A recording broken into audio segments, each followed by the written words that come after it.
Africa, Rabindranath ঠাকুর। উদ্ভ্রান্ত সেই আদিম যুগে স্রষ্টা যখন নিজের অসন্তোষে নতুন সৃষ্টকে বারবার করেছিল বিধ্বস্ত, তার সেই অধৈর্যে ঘন ঘন মাথার দিনে রুদ্র সমুদ্রের বাহু প্রাচীন বৈদ্যুতির বুক থেকে ছিনিয়ে নিয়ে গেল তোমাকে। আফ্রিকা পাতালে তোমাকে বনস্পতি নদীর পাহারার বিমল আলো অন্তর্ভুতে সেখানে নিভৃত অবকাশে তুমি সংবর করেছিলে দুর্গমের গাহস্থ, চিনছিলে জলস্থল আকাশের দুর্বোধ চন্দ্রে। প্রকৃতির দৃষ্টি অতীত যারা মন্ত্র জাগাচ্ছিল তোমার চেতনা বিঘ্ন, বিদ্রুপ করেছিলে ভীষণকে বিরূপের ছদ্মবেশে। সংকটে চাচ্ছিলে হার মানাতে আপনার উগ্র হয়ে বিভস্তার প্রচন্ড অভিমান তাণ্ডবের দ্বন্দ্ব নিনাদে হায় ছায়াবৃতা আলো প্রজ্ঞার নিচে অপরিচিত ছিল তোমার মানব রূপ উপেক্ষার আবির দৃষ্টিতে।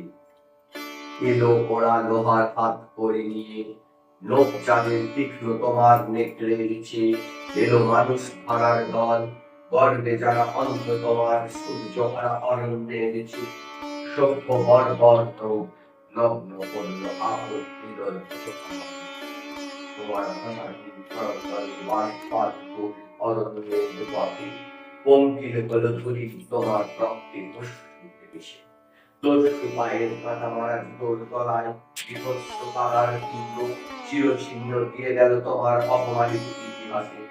সমুদ্র পাড়ের সেই মুহূর্তের তাদের পাড়ায় পাড়ায় মন্দিরে পাচ্ছিল পুজোর ঘণ্টা সকাল সন্ধ্যায় দয়াময় দেবতার নামে শিশুরা পেয়েছিল মায়ের ওই সঙ্গীতে আরাধনা।